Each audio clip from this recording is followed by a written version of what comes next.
শবে কদরের রাতের নামাজের কি নিয়ম? কয় রাকাত পড়বেন? প্রথম রাকাতে কোন সূরা পড়বেন, কতবার পড়বেন? দ্বিতীয় রাকাতে কোন সূরা পড়বেন, কত রাকাত পড়বেন? জানা আছে তো আপনাদের? জানা নাই? একজনও জানেন না?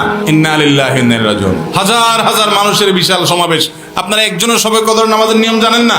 এটা তো খুব খারাপ কথা ভাই, নিয়ম তো জানতে হবে। আচ্ছা আমি বলে দিচ্ছি, শবে কদরের নামাজের নিয়ম হলো অন্য যে কোনো নামাজ যেভাবে পড়েন শবে কদরের নামাজও একইভাবে পড়বেন। এই হলো শবে কদরের নামাজের নিয়ম। এমন কোনো কথা নাই যে শবে কদরের নামাজে প্রথম রাকাতে সূরা ফাতিহার পর অমুক সূরা এতবার পড়তে হবে, দ্বিতীয় রাকাতে ততবার পড়তে হবে, এরকম কোনো কথা কোরআন হাদিসে।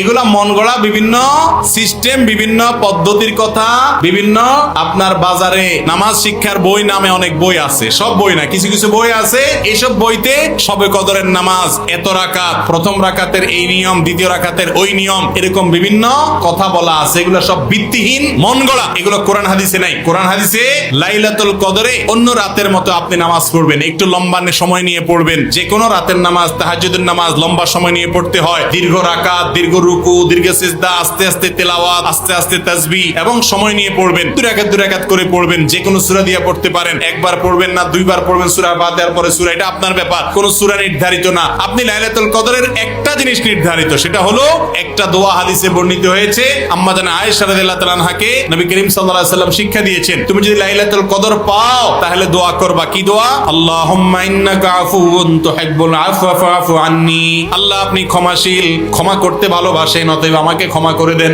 ক্ষমা করতে ভালোবাসেন, অতএব আমাকে ক্ষমা করে দেন। এই দোয়া পড়বেন লাইলাতুল কদরে। এছাড়া আল্লাহর কাছে যে কোনো দোয়া করবেন, দুই রাকাত করে নামাজ যতটুকু পারেন তৌফিকে কুল্লা পড়বেন। কোন সূরা কেরাত নিয়ম নির্ধারিত নাই।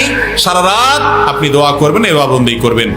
আর এই শবে কদর পাওয়ার জন্য, শবে কদরের ইবাদতের আশায় রমজানের শেষ রাতে, শেষ 10 রাতের সবগুলোতে, বিশেষ করে বেজরগুলোতে বেশি বেশি করে করবেন। শুধু 27 তারিখকেই করবেন, অন্যগুলোতে ঘুমাবেন। এটা সুন্নাহ সম্মত লাইলাতুল কদরের তালাশ নয়।